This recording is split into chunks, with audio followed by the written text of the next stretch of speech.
Je vais devenir le plus puissant général sous les cieux. C'était avant notre objectif commun avec Iu. J'ai vécu beaucoup de choses depuis. Je suis devenu un soldat de Qin, on a sauvé le prince Aisei, et on l'a aidé à reprendre le contrôle de son château de la main de son frère Sei Kyu. J'ai donc eu ma première maison en remerciement. Un vrai palace. Nous sommes allés dans l'état de Wei, pays voisin, dans le but d'un jour unifier la Chine. Nous en sommes sortis victorieux de cette longue bataille. Nous avons appris la terrible histoire de Shika, qui bouleversa nos cœurs à tous, et nous avons fini par combattre certaines personnes qui avaient pourtant combattu à nos côtés lors de la grande bataille, il y a 4 mois. Mais rien n'est fini, au contraire, c'est là que tout commence. Ah, Kingdom, évidemment il fallait qu'à un moment ça arrive sur cette chaîne, il fallait que ce soit là et qu'on en parle. Alors salut mes petits ninjas, comment allez-vous? Aujourd'hui, comme donc vous l'aurez compris, on va parler de Kingdom, un manga qui s'avère être extrêmement dingue. Nous allons donc commencer cette histoire auprès de Shin et Iu, qui sont deux esclaves travaillant ensemble et s'entraînant tous deux dans un champ. Quand un grand individu, quelqu'un qui semble plutôt riche, plutôt aisé, et il en sort, il arrive vers eux, tout ça, et en fait il cherche à acheter Iu. Il veut qu'Iu vienne avec lui, il l'accompagne. Donc on retourne là où habitent nos deux héros, donc avec leur maître, et Iu accepte donc et finit par partir avec cet individu. Bien qu'au final, il aurait peut-être pas dû. Au final, qu'est-ce qui va se passer? Bah forcément, hein, sinon c'est pas marrant, il va revenir voir son pote, mais il est mort.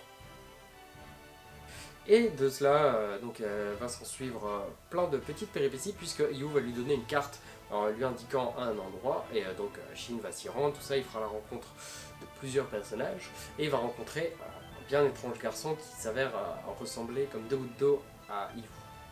Il s'agit de Aisei, prince héritier du trône de Qin que visiblement il n'a pas là. Donc tous deux ensuite ils vont s'en aller vers les montagnes et tout ça, vont s'allier avec le peuple des montagnes qui est un peuple ma foi le plus intriguant il me semble, et qui a une commandante plutôt impressionnante, plutôt badass, assez jolie, charismatique. Non, elle envoie du lourd quand même comme personnage féminine guerrière. Parce que c'est vrai qu'on en a rarement des badass comme ça. Et donc ils vont s'allier avec ce peuple des montagnes qui ont été alliés il y a de cela une quinzaine ou vingtaine d'années. Ils aideront donc Aisei à reprendre son trône, à reprendre son palais qui lui revient de droit. N'oublions pas qu'on est dans un manga où tout le monde s'en prend plein la gueule. Plus tard aussi dans les tomes, on verra que Aisei, son enfance, c'était absolument pas la joie, c'était même horrible. Il a perdu la seule femme qu'il a jamais aimée. Yes, positive attitude. Donc, en gros, ce sera l'histoire de la guerre en Chine, avant que la muraille de Chine et tout ça soit construite, avant que la Chine soit unifiée, et ça sera un peu son parcours qui a bien évidemment été romancé, et c'est génial. Sans déconner, c'est génial. Là, je vous ai résumé quelques tomes, et je parlerai plus en détail dans la deuxième partie de la vidéo, comme d'habitude. Ce sera un peu plus poussé sur les points que j'aime pas et tout ça, et vous comprendrez pourquoi en fait Kingdom, ça déglingue. Alors déjà pour commencer, on m'avait prêté les 2 premiers tomes avant leur sortie, et j'avais lu que le premier, et j'avais vraiment bien aimé, et quand on m'a dit qu'en fait ça allait sortir 2 par mois, non, moi ça m'allait pas, c'est un rythme beaucoup trop rapide. J'ai discuté avec Meian à propos d'Egrégor, donc même pas de Kingdom et tout ça, et de là est né un magnifique partenariat parce qu'ils m'ont fait découvrir une série qui déchire. Et donc, j'ai lu là les 10 premiers tomes de Kingdom pour faire directement un peu sur les 10 premiers parce que sinon ça va être compliqué. Et donc après je ferai d'autres vidéos expliquant le reste, si ça continue, si ça devient toujours bien, où est-ce qu'on en est et tout ça. Autant mettre les points sur les i directement, Kingdom est un excellent manga et félicitations à Meian d'avoir réussi à choper cette licence que visiblement personne ne voulait. Parce que c'est vrai qu'un manga sur la guerre, c'est un peu compliqué à vendre. C'est un sujet compliqué, surtout la guerre en Chine, en soi énormément de monde s'en fout. Mais ça n'empêche que ce manga est excellent parce que c'est pas parce qu'un manga parle de guerre que c'est forcément chiant. Il faut savoir amener son sujet et le traiter avec talent et ingéniosité quelque part. Yasuhisa Hara ne déconne absolument pas, elle nous plonge dans un univers totalement fou qui reste totalement logique, compréhensible et débloquant. Genre c'est le nombre de personnages que tu vois d'un coup, qui ont tous une manière de penser mais vraiment différente parce qu'on est en guerre, donc chacun a sa vision de voir les choses, sa manière de combattre au final, c'est fou. de réussir à créer autant de personnages, à créer autant de stratégies différentes et de devoir s'adapter en fonction des batailles. Faut les écrire, faut les imaginer. Putain, moi j'avoue que je trouve ça extrêmement impressionnant. Donc d'un point de vue scénaristique, Kingdom c'est une tuerie, mais ça traite de la guerre. Donc si vraiment vous en avez rien à foutre, le lisez pas. Mais si Kingdom vous intrigue quand même, je vous conseille d'au moins essayer de tenter avec le premier tome. Le premier tome est donc plus qu'une mise en place, parce qu'on rentre directement dans l'histoire et dans le vif du sujet. Et rien que le premier tome reste très bon. Seulement après c'est vrai qu'on est déjà à plus de 50 tomes au Japon, donc c'est vrai que c'est s'engager vers une grosse série. Mais Kingdom ne déçoit pas ses lecteurs. En effet, si on peut voir le nombre de vidéos sur Kingdom qui sont sorties, donc oui je sais c'est encore une nouvelle vidéo, mais il y en a plein.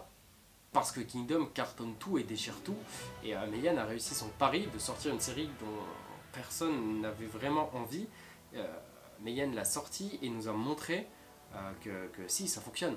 Et Meian, sur ça, ça a été des génies, parce qu'ils nous ont fait une com vraiment intelligente. Ils se sont basés beaucoup sur ce qui se passe en ligne et tout ça. Ils sont très présents, ils répondent beaucoup à n'importe qui, et à ceux qui envoient des messages, ils leur répondent assez rapidement et tout ça. Meian est une petite maison d'édition qui donc a vu le jour l'année dernière et qui s'en sort très bien, parce que pour l'instant, 2 titres chez eux, donc Kingdom et Egregor, et 2 titres qui, ma foi, sont assez excellents. D'un point de vue du dessin, parfois c'est maladroit, mais ça c'est normal. En même temps, quand je vois aussi l'évolution monstre que l'auteur a fait, ne serait-ce que du tome 1 à 10, c'est déjà bien. Et j'ai vu aussi quelques tomes japonais, des tomes en VO, et moi je t'assure que le dessin devient hallucinant. Si on parle du dessin, si on regarde ne serait-ce que juste les personnages quand ils ont leur armure, le souci du détail est fou. Il est fou. Et quand on est arrivé à peu près au tome 50, il a dit qu'on était à la moitié, donc Kingdom fera environ 100 tomes. Kingdom est et restera l'un des mangas les plus fous sortis en 2018. Bien évidemment, je le rappelle, il y a beaucoup d'éditeurs qui ont cet espoir, mais c'est pas parce qu'un manga cartonne au Japon qu'il va cartonner en France. Et donc voilà, en tout cas, j'aimerais vous remercier, vous, spectateurs, parce que c'est grâce à vous que je suis là aujourd'hui, que tout ça se développe, que j'ai eu un partenariat avec Meian Édition, que je remercie infiniment d'ailleurs. Et c'est grâce à vous si on approche des 1000 abonnés et que ma chaîne devient de plus en plus importante et que je peux me permettre de prendre certaines libertés et faire d'autres vidéos qui n'ont pas forcément rapport avec parler d'un manga en particulier. Et ça me fait du bien aussi de changer un peu d'univers, de ce que je fais d'habitude. Moi ça m'amuse et donc ça me fait plaisir encore plus, et surtout quand je vois qu'en plus les vidéos vous plaisent. Donc c'est juste le petit bonheur. Je vous remercie infiniment pour tout ça, pour vos conseils à chaque fois, pour vos messages, pour vos likes, pour vos abonnements quand vous vous abonnez. Merci pour tout. Je vous dis à très bientôt. Je ferai un très beau concours pour les 1000 abonnés, une belle figurine à gagner. Ce ne sera pas pour tout de suite. On verra bien en tout cas tout ce qui peut arriver d'ici là. En tout cas je vous dis à très bientôt. Bisous sur les fesses.